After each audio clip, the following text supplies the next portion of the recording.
भाई चलने से पहले कुछ कांच वाँच टूट जाए ना तो चलो कहते हैं चलो कांच का टूटना तो शुभ होता है, और ये टायर का पंक्चर होना क्या होता है भाई? जब आपको कहीं निकलना हो और टायर आपकी गाड़ी का पंक्चर हो जाए, वो बताना भाई क्या होता है। हालांकि भाई हमारे टायर की जो गुड्डी है वो इतनी ज़बरदस्त है कि पंक्चर तो नहीं होना चाहिए, लेकिन भाई साहब ये जो ट्रेड है ना इनके बीच में गैप भी है।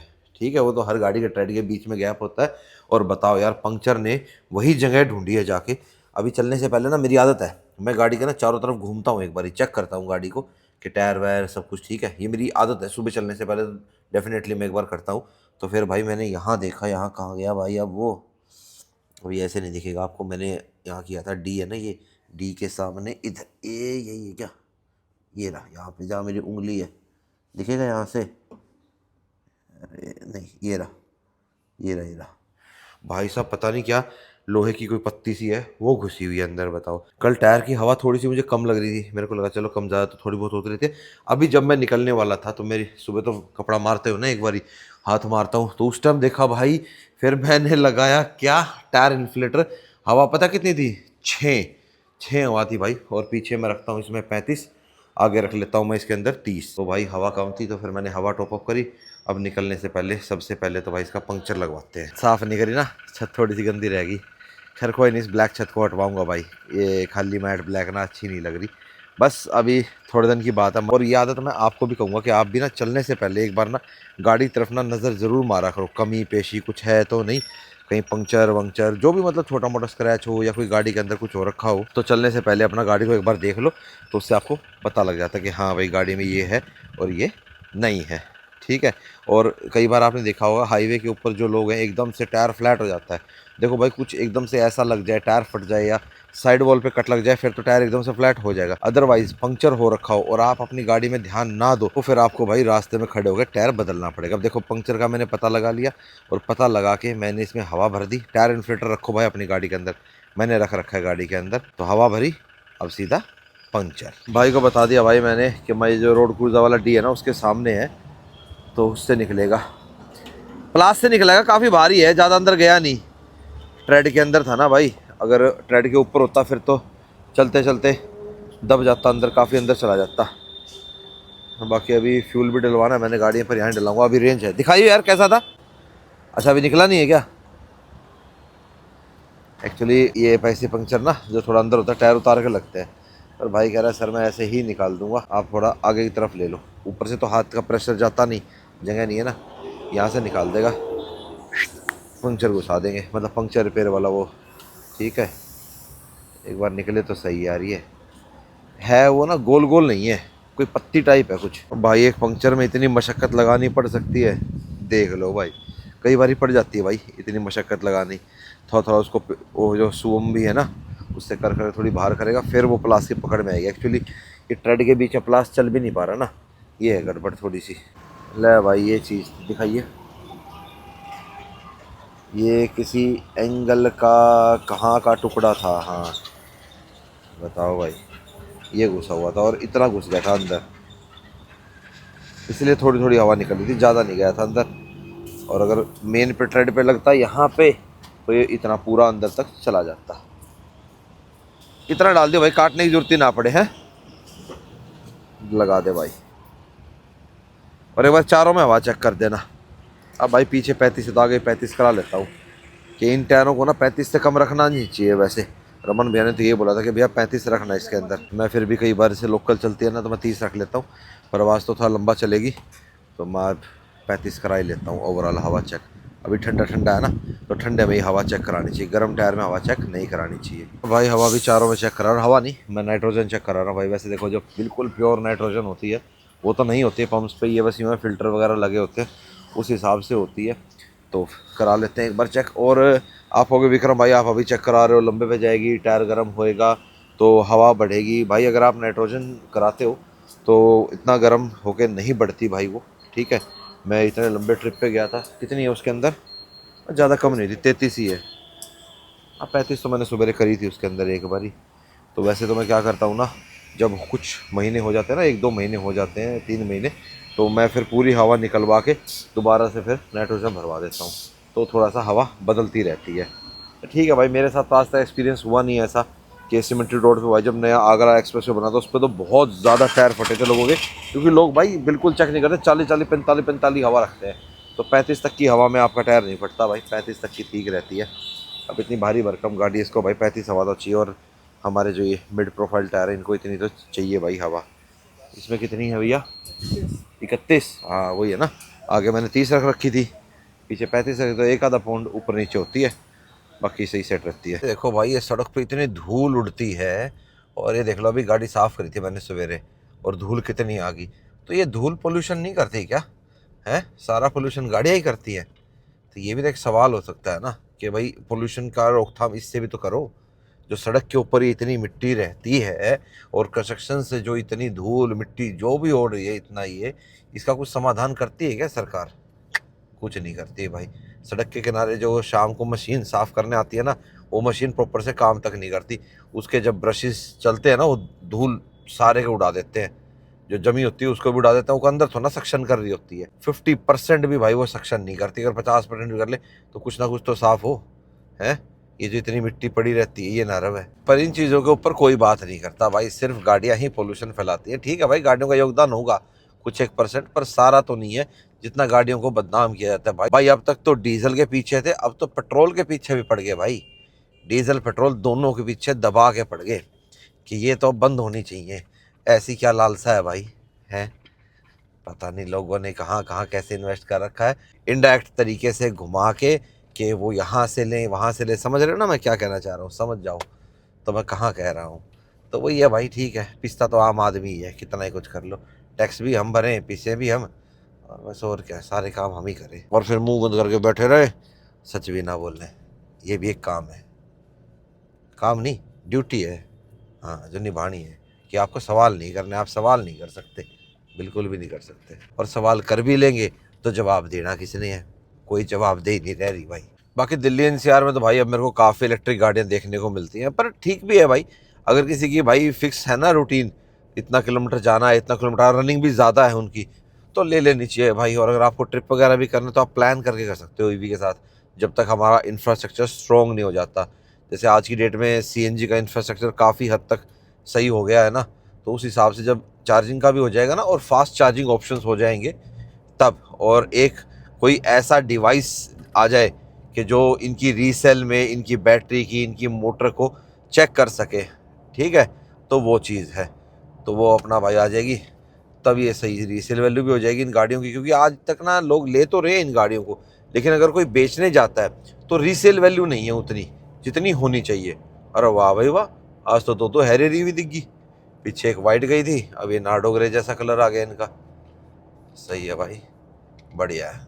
लो भाई लो, वैसे मज़ा बहुत आता है भाई इसको भगाने में, ज़बरदस्त भागती है भाई, बहुत ज़बरदस्त। और वेलकम बैक करना फिर भूल गया है ना, तो हेलो जी, वेलकम बैक टू चल। कैसे आप सब? उम्मीद कर आप सब बहुत अच्छे होकर फिल्म से लाइफ को एंजॉय कर रहे होगे। अब मैंने आपको ये तो बताया नहीं कि मैं जा कहाँ रहा हूँ, कि मैंने ये कहा ना सफ़र थोड़ा हाँ रहेगा। तो भाई आज मैं जा रहा हूँ रोहतक, घर पे जा रहा हूँ, और आज है 13 फेब, और 13 फेब को होता है मेरे पप्पा जी का बर्थडे। और आज मेरे पप्पा जी का है भाई 75th बर्थडे। वैसे तो मैंने सोचा था और कहा भी था कि मैं यार थोड़ा सा ग्रैंड करते हैं, पर हमारे पिताजी को ये चीज़ें पसंद नहीं है, वो कम पसंद करते हैं, वो शांतिपूर्वक, समझ गए ना। तो वो चीज़ बोला ना, आराम से, ठीक है। तो पापा के लिए गिफ्ट था वो मैंने ले लिया, ठीक है। पापा को अब ज़्यादा महंगे गिफ्ट भी पसंद नहीं आते हैं भाई साहब, ठीक है। कहते हैं नाकाम का खर्चा नहीं करा करते। और ऐसे तो ना 2019 में मेरे मम्मी पापा की 50th वेडिंग एनिवर्सरी भी गई थी, तो तब भी मैंने कहा था अम्मा चलो करते हैं 50th वेडिंग एनिवर्सरी, बहुत नसीबों वालों को मिलती है। बोले ना ठीक है, हम तो राज्य खुशी हो रहे हैं। तो ठीक है भाई, जैसा मन करता उनका वैसा ठीक है भाई। तो वर्किंग डे था, एकलव्य विराजवीर स्कूल में है पूजा घर में, तो यार मैं चलो मैं होके आता हूँ।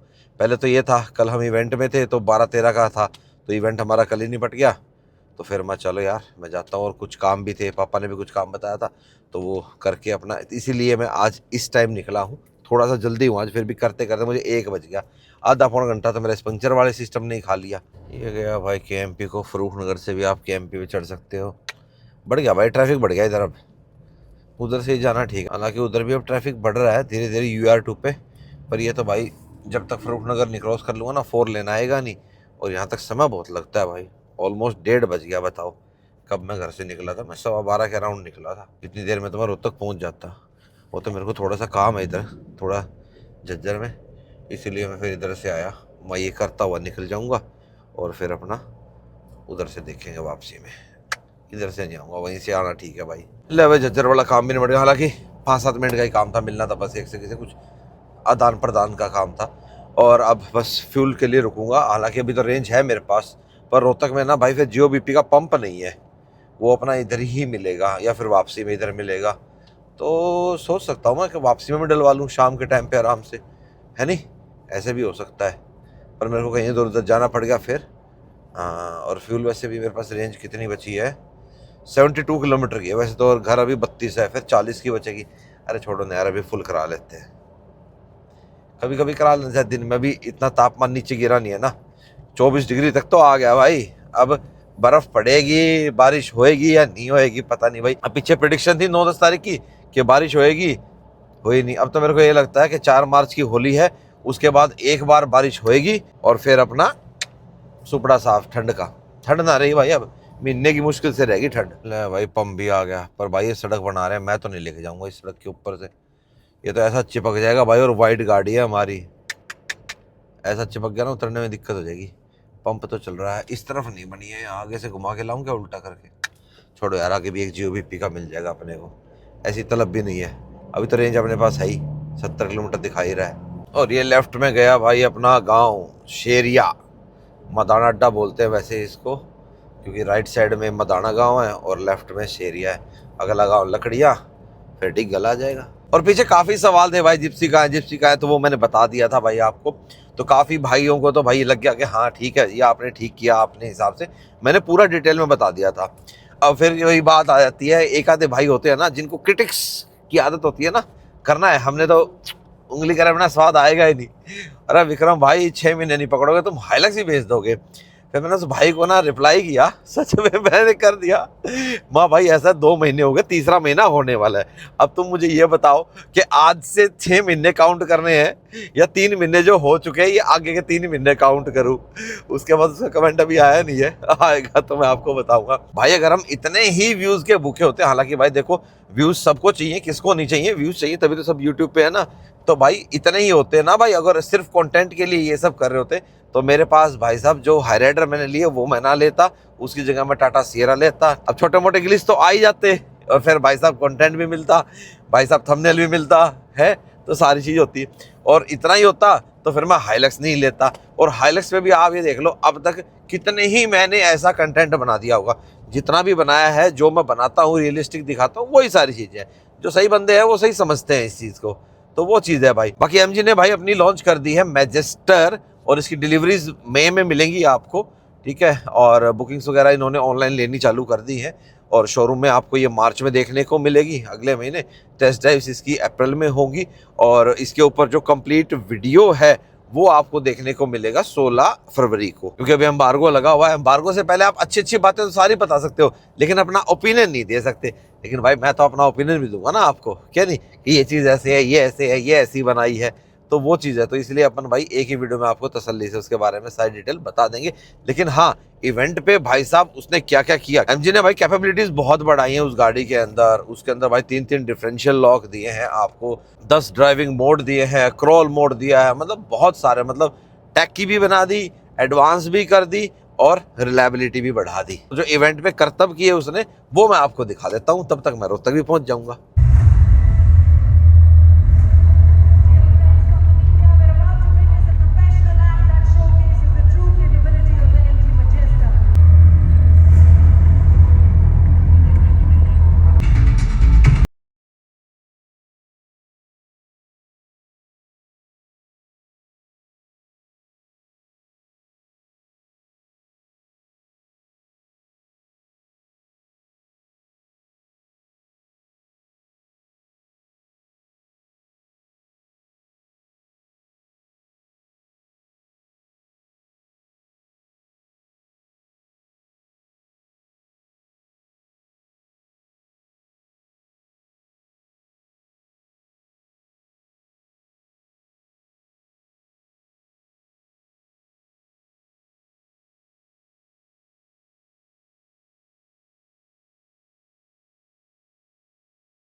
खोलते दूँ, रुक जा ले।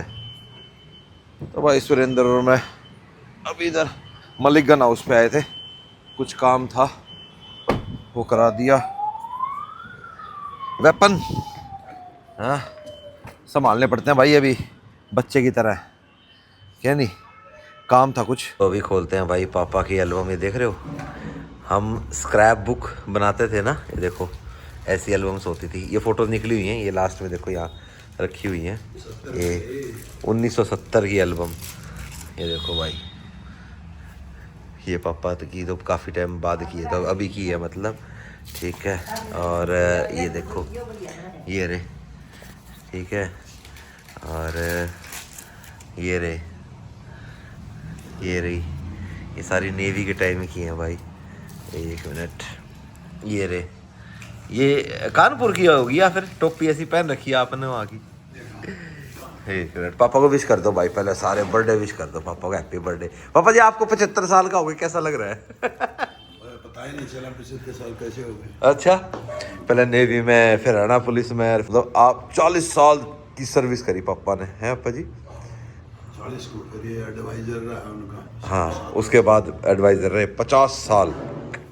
ओ भाई साहब, आज की डेट में ना हो पापा जी 50 साल।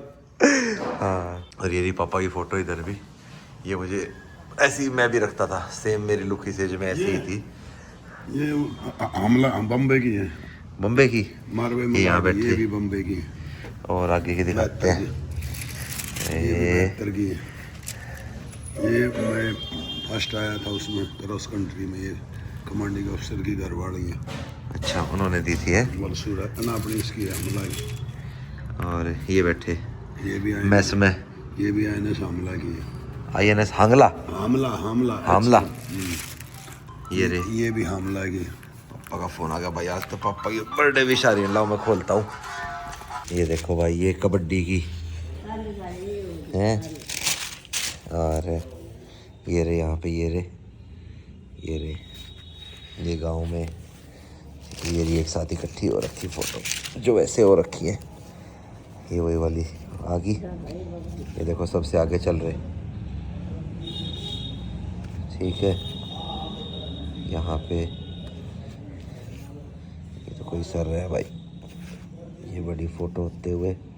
अच्छा, ये तो क्रॉस कंट्री की दूसरी है, ये किसी और से ले रहे हैं भाई। पापा स्पोर्ट्स में 1 नंबर रहे हमेशा। ये देखो, ये रे,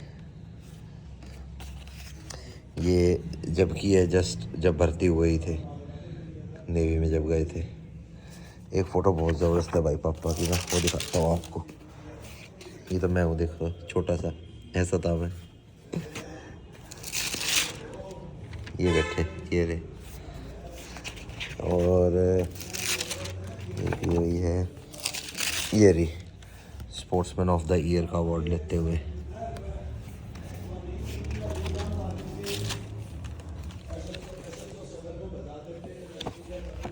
ये ऐसी कागज जैसे है ना, न्यूज़पेपर वाली जो होती है, ये मैंने ये पहनी है भाई, बिल्कुल रिजेम्बलेंस एक जैसी मेरी पापा की शक्ल की भाई। ये रही, और भी बहुत सारी हैं, ये तो एक बहुत संभाल के रख रखी है। चलो भाई, अब लेके चलेंगे नैनो को। किस लिए भाई, चलती चुलती तो है नहीं यार, ठीक है। जब कभी चलेगी तो भाई साहब कागज तो पूरे होने चाहिए ना। इसका हो रखा है भाई पोल्यूशन एक्सपायर, तो पापा बोले भाई इसने ले जाए एक बारी और इसका पोल्यूशन करवा लिया। तेल कितना है गाड़ी में? तेल भी 1 डंडा कम है। चलो टंकी भी फुल करा देते हैं इसकी। पैक करके लगा दी। ये रहा भाई, ये बनाएगा पोल्यूशन है। क्या नाम है? और इसका मनोज। क्या बात है, चैनल सब्सक्राइब कर लिया? देख भी रहा है भाई, इन्होंने नैनो पहचान ली। इस भाई ने भी पहचानी नैनो। कह रहा भाई साहब एक नैनो गई थी उमलिंगला महा या वाई है, पर हमने इसका ना कलर चेंज कर दिया। हालांकि इसी कलर में लेके गया था, तब बम्पर दूसरे थे, वो अपने शौकीन भाई ने बनाए थे ना बम्पर। फिर उसके बाद हमने भाई स्टॉक वाले बम्पर लगा दिए थे। अब यार फिर इसका ना अब की बार ना, इसका नेक्स्ट पोल्यूशन से पहले ना इसकी RC में करेक्शन कराऊंगा भाई। इसकी RC में ना वही BS3 चढ़ा हुआ है, इस हिसाब से तो भाई साहब हमारी गाड़ी बिल्कुल चलन से बाहर हो जाएगी। चलो जी, हो गया पोल्यूशन अगले 6 महीने के लिए, 12 अगस्त तक का हो गया। और उससे पहले भाई अब मैं ना इसको करा लूँगा RC करेक्शन ना, क्योंकि गाड़ी हमारी है भाई BS4। जो इसका इनवॉइस है ना उसके अंदर BS4 है, ये बात मैंने आपको पहले भी बताई थी।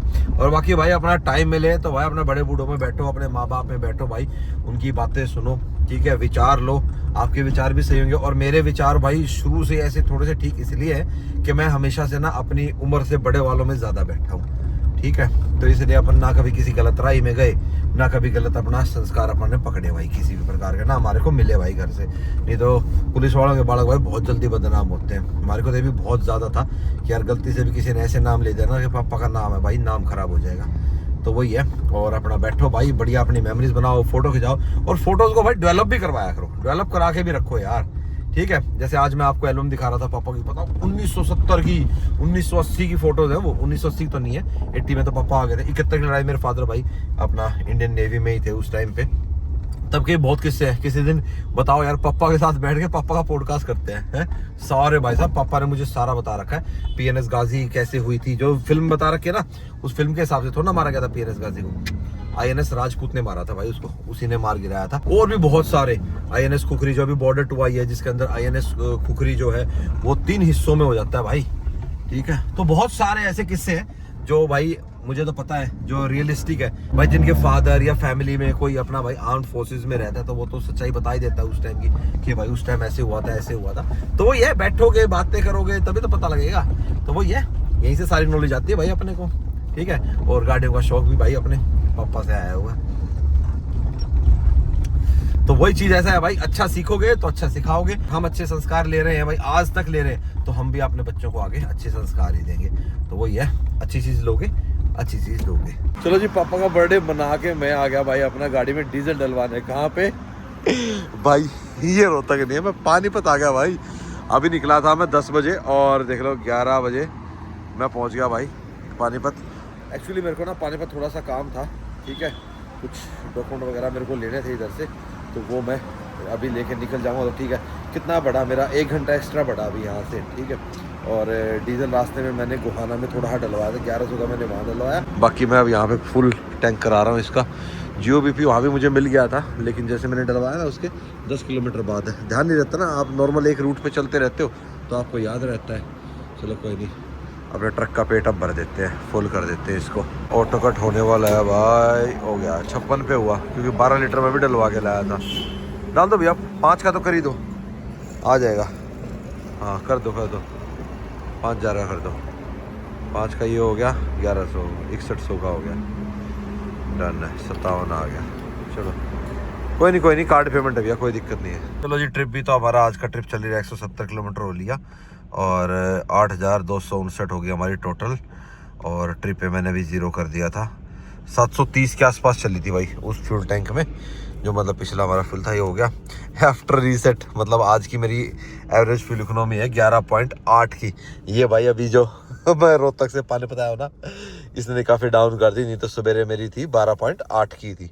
कोई बात नहीं भाई, फिर मज़ा भी तो आता है उतना ही चलने में, क्या नहीं। कि मम्मी पापा कह रहे थे कोई बात ना बेटा, तू सीधा घर की तरफ चला जा, वो काम बाद में कराइए। माँ जी बाद में करके आऊँगा तो मेरे को जाना आना होएगा, अभी तो क्या है माँ, क्या ही फ़र्क पड़ेगा, 1 बजे तक मैं घर पहुँच जाऊँगा। अब ये देखो भाई 1 घंटा 55 मिनट दिखा रहा है, 121 किलोमीटर है अपना घर यहाँ से, तो अपन 12:58 दिखा रहा है। ये घट जाएगा, 20 एक मिनट तो और कम हो जाएंगे इसमें। अब जब निकलूँगा ना तो मैं आराम से 12:30-1 के बीच में मस्त आराम से, ज़्यादा खींच के भी नहीं, अब तो 100 तक चलूँगा, 100 से नीचे नहीं चलाऊंगा, मतलब 100 से ऊपर नहीं चलानी, 100 से नीचे भी नहीं चलती भाई। अपनी पुरानी ऑटोमोटिव 17 फैमिली को तो पता है कि जब 100 से नीचे चलती है ना, पापा भी कह देते हैं क्या कर रहा है, गाड़ी ओवरटेक कर रही है, तू कैसे चला रहा है। ना 100 तक ठीक है यार, बढ़िया। अपना भाई 4 लेन हाईवे है, 4 लेन जाने की, 4 लेन आने की, मस्त अपना कांस्टेंट स्पीड पे चलाते रहो। 90 भी चलाता रहूंगा ना तब भी भाई साहब मेरा ETA ऑटोमेटिकली कम हो जाएगा। एक फिक्स स्पीड पे ही बंदा चलता रहता ना, तो भाई उसकी एवरेज स्पीड बढ़िया निकल जाती है ना। आपको ज्यादा ब्रेक लगाने पड़ते, ज्यादा गियर चेंज करने की जरूरत पड़ेगी, और फ्यूल इकोनॉमी बढ़िया आएगी, और आप पहुंच भी सही टाइम से जाओगे।